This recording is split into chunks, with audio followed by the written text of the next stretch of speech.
Okay, well, let's get into it. I'm so excited to have you. 'Cause I feel like usually with founder interviews, I'm like meeting someone for the first time, but with you, you've like been very intimate with me and intimate with my face so far. Yeah. So I guess first, like we met each other, I think, just through like classic social media stuff, and then I looked into what you were up to and looked into your practice and was like, oh my God, I really want to meet someone like this, someone that actually is just like growing along with my face. And it's not just like, this is what you need now, and in a couple months come back and see me. There was like an actual plan. So I guess first, just like, how did you get started? I started in dermatology before there were med spas. Mm-hmm. And I worked for some of the biggest names in LA in dermatology. And at that point I was in my early 20s doing medical. I was very into medical dermatology, and I just thought like, oh, this cosmetic stuff is so not smart enough. I just like, but I was working for truly like really big names in the city. There was no other place that anyone went to. So you liked more, in terms of cosmetic dermatology, you liked more of the medical stuff as opposed to like the cosmetic stuff? Or... I did. Well, I just thought the cosmetic stuff at that point, I didn't understand it. It was new. It was still coming onto the scene. There were no medi spas to go to. It was kind of reserved for certain, like I would call it like certain demographics, and it felt kind of like you couldn't get it. But they also didn't have a lot of access. There weren't many products on the market. There was a lot of lasers, but still not as much laser as we have now. So it really felt like a little bit one size fits all. And the people that we were treating mega movie stars. And it was questionable to me, like, what was really the best outcome of these products. So I was really kind of seeing, like, firsthand, really everyone coming into the market and being so excited about, Botox or fillers, really. But we only really had just like 3 fillers. Right, because it was so new. It was so new. So I got the chance at 30 to go shadow a French plastic surgeon, and it was basically this summer internship. Amazing. I mean, like, I had worked for someone for so long that I was the manager. They were like, no, you cannot leave for a summer and you don't have the time to take off. And my manager was like, they're not going to fire you, just go. And that's like a once in a lifetime opportunity. Like, you have to go to Paris. And I was like 29 or so. I had never done that. And got to, but I thought, I'm going to show up and be the smartest person in the room. I'm really into education, if you can tell about me. So, but I thought, I worked for the biggest names in Los Angeles. This is like, and I'm going to show up and I'm going to teach them. And the day one of shadowing this plastic surgeon, I was just like, oh my God, we're doing it all wrong. Really? I know the secret why. It was like light bulb moment. I know the secret why French women don't look injected. Okay. And I was just like that. That was like just an eye-opening moment. Yeah. Yeah. And so I basically learned certain techniques. I ended up spending years. I went to Switzerland. I went to parts of Geneva. I just was this person who I asked. I got really hungry for how were these countries delivering such different results, not even treating mega celebrities. And yet, like, their ads look different. Their quality of results look different. Their products, they had a lot more products on the market, so more tools than we did. And I just was kind of at this, like, ability of time where, and time in my life where, like, if I banged on enough doors, people let me in. And so I got to learn from so many masters in the field that really weren't out there publicizing their name, maybe like some American doctors, but just the quality more of the work. focusing on their actual talent and like product. My gosh. Yeah. That makes so much sense. So what were some of those things that, I mean, obviously not to share all your secrets, but some of the little things that you learned while you were there that you felt like we weren't exposed to here? It was here? so funny. It's like now I'm at the point where I'm happy to share every secret because I just think that we need to turn, like, we're sitting in a moment where we're so anti-filler in this country. And I was just in Paris visiting with some of my mentors who are mentioned in the book I wrote. And they were like, we were just there's a yearly conference in Monaco where the whole world basically meets to talk about medical aesthetics. And they were like, it's unfortunate what's going on in America, that there's this total anti-filler movement, because it's just like you guys have taken a good thing and ruined it. Like, we're doing just fine. Totally. Like, it's just like, don't hate the tool. basically hate the way it's being used in Like a that it's sense. being administered, not Yeah. necessarily the actual product. Yeah. So a lot of people are so against filler right now because there's like this Well, rumor about it that it it's just like blows up the face and that it's left there and it can puddle and it and create yeah. problems, and Mhm. like all that can be true if done a Mhm. certain way. Mhm. And I think it goes back to like the sharing of the secrets, and like the first mind blown moment was treating holistically and treating the root cause and Mhm. not being trend driven. So that was like, New York is much less than LA, but the not being trend driven, like right now, the trend is anti filler. And Mhm. so that's great. I love regenerative medicine. Well, you and I can talk about that so Yeah. much. Like Yeah. I've been a platform for talking about regenerative medicine for years now, but not at the cost of vilifying other things, Mhm. to create, a trend, so Mhm. to speak. But like that's like if you were to summarize different, what is a European methodology or philosophy of medical aesthetics, or aesthetics different than what's going on for the most part in America, is that there's not this drive for like quick fix Mhm. or the trend piece on having a certain beauty standard about cheeks and lips. So it's still being done from a perspective that's more about preservation, Mhm. minor restoration, but really keeping that person looking like themselves, Mhm. and using these tools from the perspective of diagnostic and medicine, and just not this really superfluous like beauty moment. So I'll often say science first, beauty second. Right, right. And what I love about you is also that it's not like this look that you're trying to achieve on everyone. You're really looking at everybody's individual face and thinking about how to maximize like their characteristics and traits.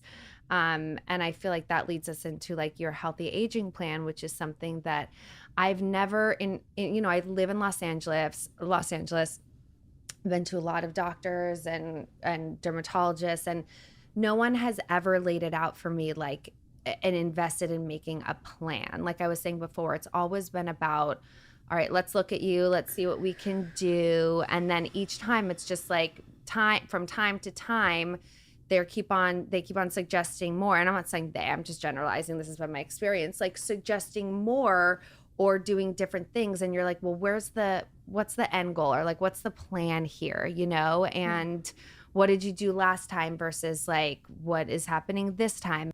After all this education and experience, like what is your healthy aging plan? Like what does that mean to you, and how do you work with clients to achieve that?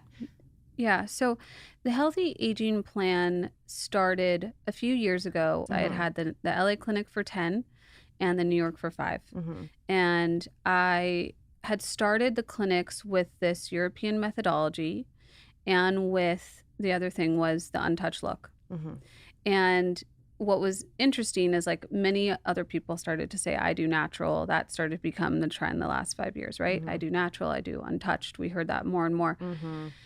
So the healthy aging plans developed from them, because basically what happened is 3 years ago, it was around COVID, I had the time, and I said, I want to do a deep dive of this European methodology.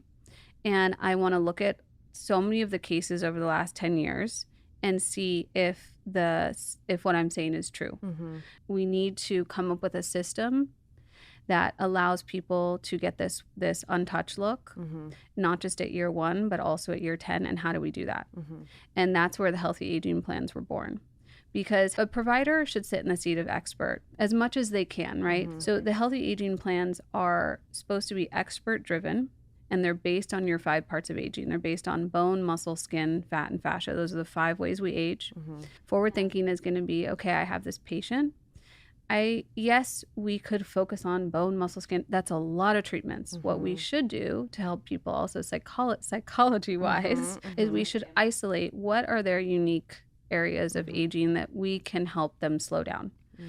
So, you mind if I share you? Please. Okay. Well, So, good. I was like, we can totally use my plan as an example. Yeah. yeah, the healthy aging plan is based on diagnosis, And yes, we could all, I don't even have the time to sit in my own clinic and use every tool. And I think that would also make me mentally unwell. And I would be caught in a cycle of chasing and just like who, I don't want to spend my life should be about, we were just talking about dogs. Yes. And it should be about living it. Yeah. Not like how you look all the time living it. Yeah. And I want to talk about that with you too, is like the healthy balance of that. But I think it's a constant balance, really. So for you have incredible bone structure.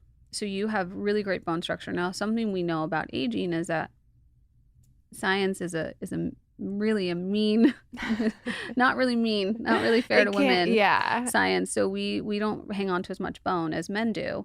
So for you, hang on to as much fat as men do, or bone. We don't hang on to as much bone because we're more prone to bone? osteoporosis. Oh my God. You're really lucky because you have great bone structure. Some people don't. That's where I get a little like, I don't have great bone structure. A lot of my bone structure is done with filler, right? To create cheekbones or the And I've had some work done with bone, and I can tell you, like, to take someone and be like, I'm going to be really anti-filler on my platform, and then, oh my God, they actually don't get to benefit from getting to use filler on bone, which is so safe and so easy, and they're in and out within 15 minutes, and they just feel like they have no options. That's where I think this whole anti-filler, that's why I get like protective over those people, because I'm like, they could do something really easy and simple that had benefited me for a lot of my life. But for you, as your expert provider who's like your guide in all this and all things aesthetic, is I don't want to fill Whitney with like doing every treatment in the books, but I need to focus on what are Whitney's kind of weak points. For you, it's going to be volume and skin. And so those are the two things we're focusing on. And I am thinking, I'm doing that forward thinking again, where I'm thinking, well, how are the treatments going to hopefully also help hang on to Whitney's, one of her best features, which is her bone structure. And that's something that these treatments are also helping do for you. And so I'm thinking about, how do I restore and help you with your fat pads? I'm thinking about, how do I create skin treatments, or how do I create injectables that are also helping you with your skin? And then how do I hang on and preserve your like natural, beautiful thing, which is going to be your bone. And that is and then we created a treatment plan around that. And I spent time thinking about, okay, well, kind of like a chess game. If I move this here, what happens to Whitney here? And like, how do we treat her? And then how does she potentially get out of the cycle of feeling like she's got to come in all the time for treatment? Right. So right now, what I feel like is I finally understand what my treatment is, and not finally, because I really have just done kind of 1 to 2 sessions of each thing. But what is interesting for me, what I learned is just like, obviously the difference between the lasers and then the filler and the Botox. And like, I think that there's just so much out there. It can get so confusing for people. And I think what's been so helpful for me is it's been alternate. Like, there's been sessions of laser, which I've been doing the Morpheus and the light feather CO2. And then a month later, there's more of like the Sculptra and the Renuva and like the volume edition, right? Yep. So like, I think at first I was getting there's all these names like Renuva, Sculptra, Dysport, Morpheus, Erbium, CO2, like, and for me now I'm clear on which one's which, but just like, I guess, kind of stating my plan and what each one focuses on, and then stating more of just like your favorite things right now, your favorite lasers at the moment, and what purpose they serve. We have a few classes of lasers. So you can do lasers for skin texture. You can do lasers for skin tightening.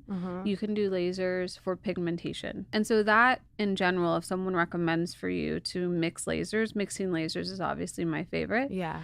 Because we're going to hit different problems for different people. I love the lasers because it's like, it's all about, I feel like, skin health too. Question that I got from a lot of people is more like, really like, when to start thinking about like skincare versus like coming in to see someone like you. I think skincare is always, like, I called it good skin for a reason. Yeah, totally. Good skin. So I'm, like, I know the trend right now is like 9-year-olds doing skincare. It's too much. I mean, I remember, in agreement. It's like I remember my mom, and maybe at 16, telling me to use an eye cream, but like, it was not like it is now. No, I was just thinking like, God, is there some mastermind behind like Allergan, who's gonna like start advertising to kids at 16 because they're already thinking, they're already like staring in the mirror. I was like a little horrified by what's going on. I can imagine. Yeah. Ugh, so God. we will not be partaking in that. No, never. I would not. No, we will not be. But yeah, I think that's too young. I think it's too young because the psychology is like, at what point do we be okay with how we look, right? Yeah. So, and like get used to that feeling of like, I'm doing this because it's an addition to my life, not the thing that drives me to like wake up and feel okay in the morning. But back to like when to start skincare, I think my opinion is starting skincare. We do like start to break out at ages like 12 to 13 generally. Some women it's younger. And of course, you know, I have a stepdaughter who she was probably breaking out at like 10 or 11, and it did leave her with some pigment. And so like that would be a nice time to of course start. We have a Remed Resurface from the skincare line I worked on. That is just, it's healing. It also treats pigmentation and acne. So like that is like, okay, yeah, of course I give that to my clients that are, most of my clients are between 40 to 70. But yeah, I gave this to someone who's, you know, now she's almost 15, but I gave it to her when she was younger. Yeah. And I wish I had it for her to give when she had started breaking out, because I would have been able to prevent the pigmentation. Oh, so interesting. So I probably have that from her. I had acne too. I ended up going on Accutane when I was in college, which was a last resort, but it really helped. I really, really got on my skincare game. Honestly, just because I think I was passionate about it. Like I think maybe because I had acne as a teenager and then I cleared it up, I was like, ooh, this is fun. Now I can like actually really take care of my skin. And so ever since then, I've been really into it. For you, has your routine, like, I'm sure your routine now is it's the same every day, but like it's pretty close. You know what I've always been into, which I think is funny. I came from the clinic days where it was like 3 steps. I never came from this whole 10-step thing. Wash, tone, exfoliate. I came from serum, like vitamin 3 C. steps. Yeah. You got okay, 3 so steps. you're still a minimalist. I'm still a minimalist maximalist. I get it. You're like quality over quantity. Yes. Quality. I want to know that I'm like, I got 2 minutes to put the best things on my skin. They need to play well together, and then I need to get out the door because I'm late. You don't to have something. the time. Yeah. So what are those products for you? Well, that was the impetus behind Remed, right? Because so Remed is the skincare line I developed. It took 8-9 years. I went through a million iterations. You want something like that to be perfect. I had the luxury of, I didn't stop it. You know, it was not a first time job, right? It was a side thing that I was like, there's something missing in the market, and I don't have to say it's done until it's so done. Like I have no rush to get it out. So this Remed started because I was looking to I wanted a clinically elegant treatment serums to put on my face. Yeah. So you have the Renew, the Radiance, and the Resurface. And those address, you know, when I look at clinical signs of aging, we can still break down aging into a few very common conditions in the skin. One first being radiance, lack of glow to the skin, antioxidants we need to prevent the damage that we're getting. Renewal, we're looking at a lot of hydration, fine lines. We're all going to get that. Resurface, most of us are going to deal with that. That's aimed towards anyone with pigmentation, melasma, hormonal acne. It can be used on younger acne, perioral dermatitis, and like really good for sensitive skin. Like resurface. My husband should be using that. And on his elbows. So that was like my powerhouse favorite ingredients that I had used since dermatology, and that were really like, just, you could find them, and yet you're like, maybe you're using 10 different serums in that thing again, or you're like, so how do you put them in blends? And then I love growth factors. So I love growth factors so too. I put that in there. Yeah, amazing. And then what like kind of tinted SPF are you wearing right now? Because I can tell or are you just wearing a foundation? No, I have on, I like Chantecaille. Yeah, I love Chantecaille. Yeah, they're tinted. So good. Yeah.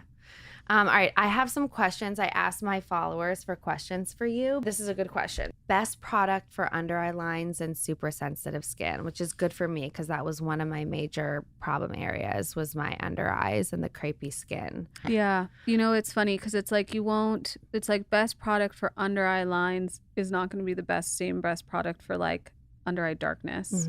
Because like under eye darkness and puffing is going to be all about caffeine, and like someone with under eye lines is going to need moisture. Yeah. This is always my issue. I'm like, I want to find that eye cream that works for both, because the one that's for puffy always just leaves it kind of like not moisturized feeling, kind of like matte and dry. Yeah. And then the other one I feel like is not actually, doesn't have anything active in it.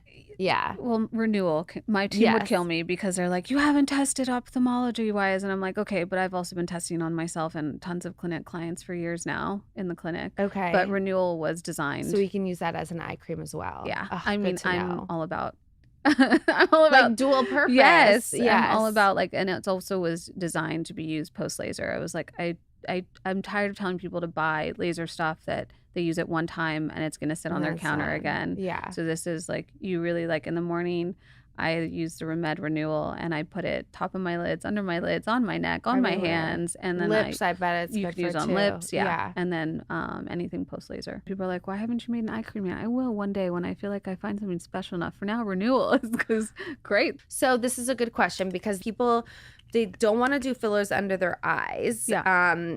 So, but they want to know what else they can do for bags and loss of volume. But I know for we just did like a little bit of Renuva under mine. So we did. Let's talk about that. I know. I'm like torn on this one again. I just met with a client in New York, and she had said that she had been to like 3 other people who wouldn't put filler under her eye. And just, I think it was more just what's going on in the community with this anti-filler movement.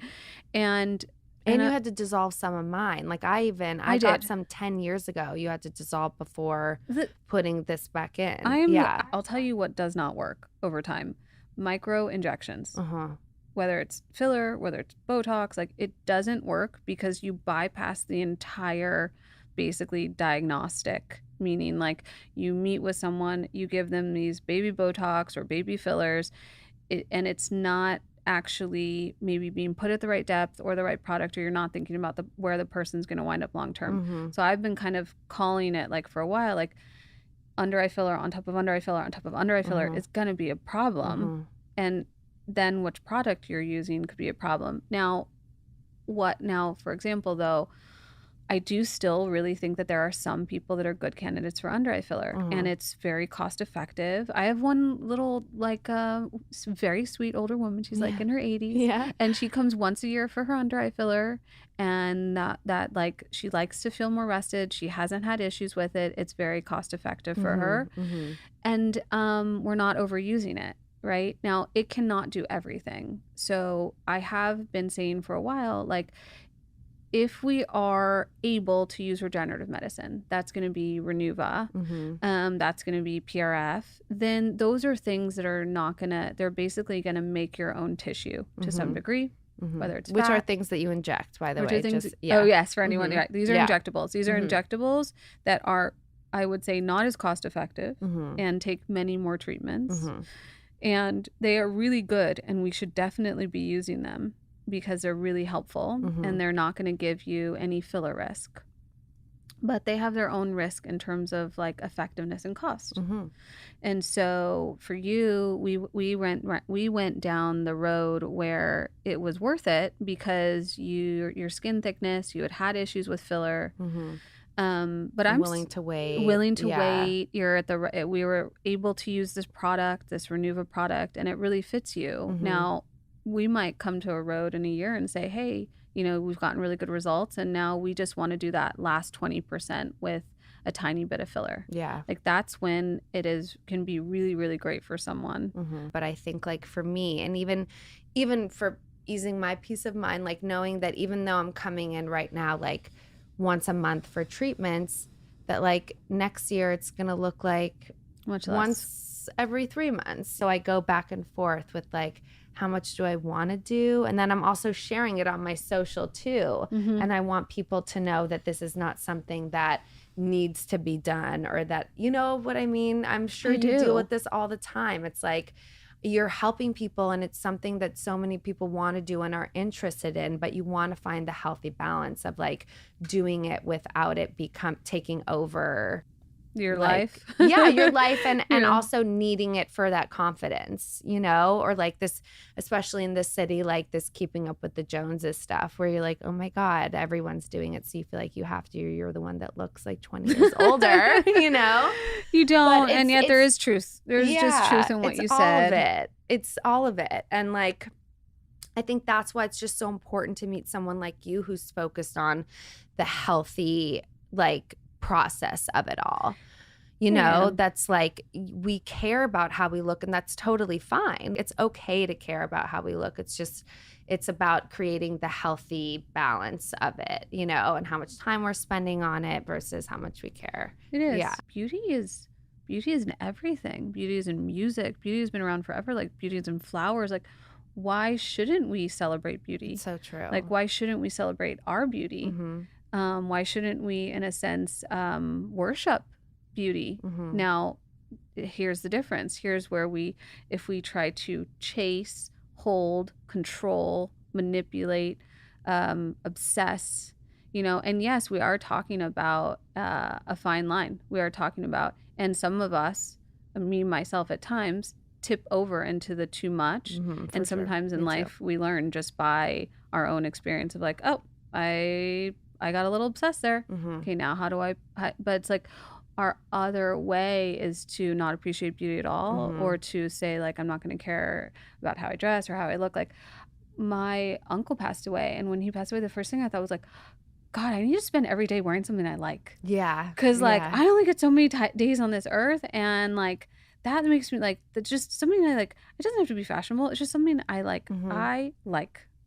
And that to me is just back to that Mm-hmm. beauty piece. I have one client that she always wants to go like, but what about that line, and what about this line? And I always Yeah. go like, wait, we need to take it back to the roots, which is like, what are we trying to really do here? Mm-hmm. We're trying to slow down your genetics of aging. We're trying to manage facial balance. We're trying to help your asymmetries, but we're not going to chase every line and wrinkle. And that's back where people get into that like controlling, The holding, obsessive part of it that changing could be the unhealthy. Yeah.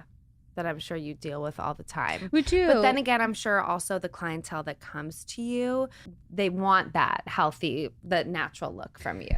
Oh, my sister asked, best product for sunspots during pregnancy. Oh my God, that's why I made her surface. And yet Okay, it's sold out. amazing. I'm giving it to her today. Yeah. And then best laser for spots post pregnancy. This one's easy. This is Pico. Pico is currently the gold standard. Okay. For spots.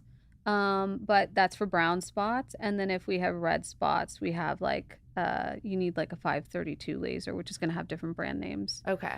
But that 532 is like the strength of it? It's something? like it's the wavelength. So that will Okay. do red. Like we have a client in New York. She just had a baby. She had stretch marks. And we have a 532 in New York. And that is better for her stretch marks.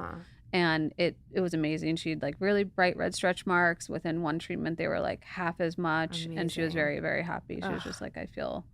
Yeah, you know. my sister, I don't know what brown spots she's talking about. She's 34 years old, but like I'll tell her, and Pico. And resurface, but I don't think we've got enough. And radiance too, you know, skincare, back to your like. Yeah, I think, you know, that's where lasers are having a moment. I still remember there was a time where people were afraid of lasers. I'm telling you, this will all. my mother-in-law told me, I did a laser and I posted about it, and she was one of the first ones that was like, I did a laser 30 years ago and it left marks on my face, and I was like, okay, Chris. Right. Yeah. Everyone has it. It's having it's like one thing gets vilified and then people move to the other. It'll come back, but like lasers are great and skincare is needed. What about peels? I've never been a peel person. I grew up with peels because that was before there were lots of lasers. So I learned how to use peels. Like you can use peels with lasers, which is fascinating. It's back to that multimodality and just increases the downtime. Yeah. We have a lot now that it hasn't been that necessary, but I know how to do it. I think it's interesting. There's other clinics doing it. I don't think it's absolutely necessary if you're looking to maybe get results without a ton of downtime. Right. Like, you I might as haven't well had a just do peel the in a long laser. time. Yeah. And then if you like any skincare tip that you like wish you knew at a younger age that you know now.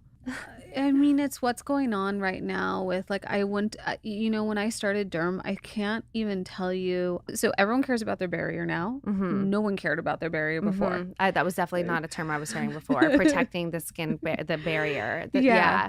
It didn't exist. It was like, Yeah. how much tretinoin can you put on to like make it go away? Right. Oh my God. Yeah, we didn't even talk about retinols. Yeah. So that, I remember when I started derm, I'd be like, wait, we're all being way too harsh. And yet then you like, it's back to like, don't swing to the other side where it's like, this is where I don't agree with the French methodology of facials, which is like, you can't ever exfoliate. Yeah, they don't agree. They don't agree with extractions and exfoliation. Oh my God, I'm obsessed with exfoliation. I know. I'm just back to, can't we all just be balanced? Yeah, right, exactly. Why does it have to be one or the other? I kind of so get extreme? it. They're in the sun a lot, and they're like, okay, well, why have fresh skin exposed to the sun? But it doesn't have to be so extreme. I wouldn't have spent so much. I'm gentler to my skin now. And I use like the Radiance I did has bakuchiol and it's like daytime retinol. Like I don't use so much.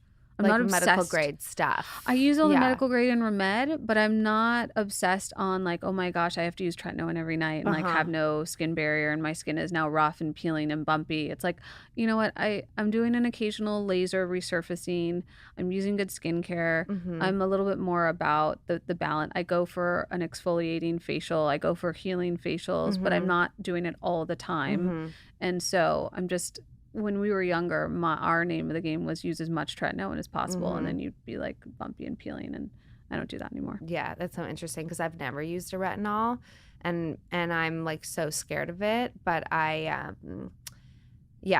think that sometimes less can be more, and in this industry there's just like so many new products, so much stuff we have to try, and it's like just kind of go back to the basics sometimes. That's what I did. We're coming back to the same thing. Like the growth factors, non-sensitizing, high dose vitamin C, like that's the why can't we just stick azelaic acid in the resurface? Right.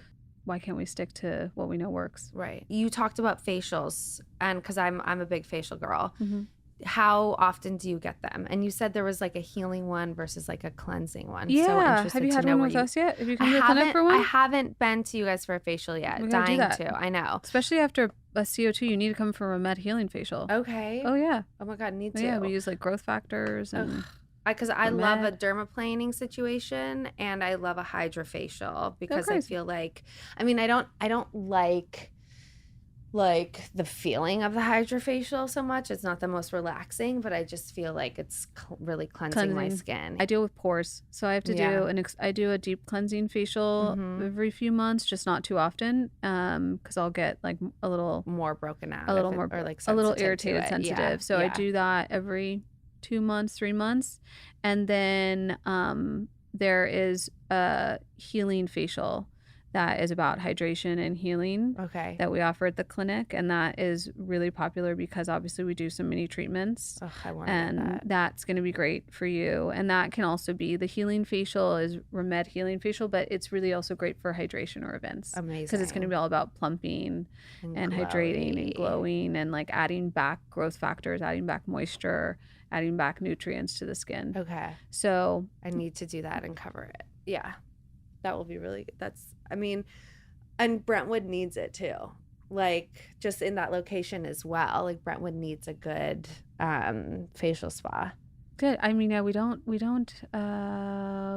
focus more on the healthy aging. I know, but I'm just like, you need to. People need to too. know that they can come get facials there. Yeah. It's like, it's the full, it's the full service. Yeah. And that's the same way as, if someone, even if someone comes to us and they were like, that's one thing I'm proud of too.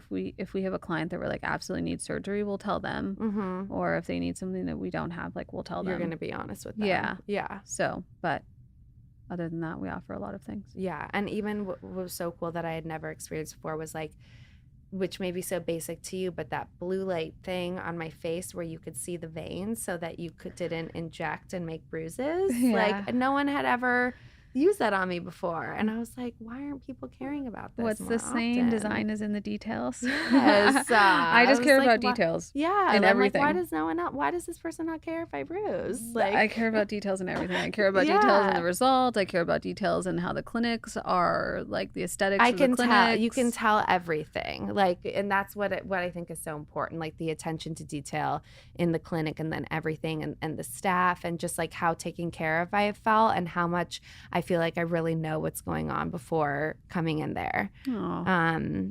So yeah. And also I have gotten this treatment done. Like I had gotten Sculpture done somewhere else before and had a terrible recovery. Like was like, what the fuck did I just do? Yeah. And then that's why when I came to you, I was scared to do it at first. Yeah. And then now I'm like, this is 3 days, right? Right. 3 days after. And Right. I have like a little, but no one would ever know. No. And that was, I mean, and then you think about like you could put the same thing on a lady. Like all it takes is for one person to have a poor experience because all the things. But right? it's and so then that gets carried on, and someone says, "Oh, don't do that." right.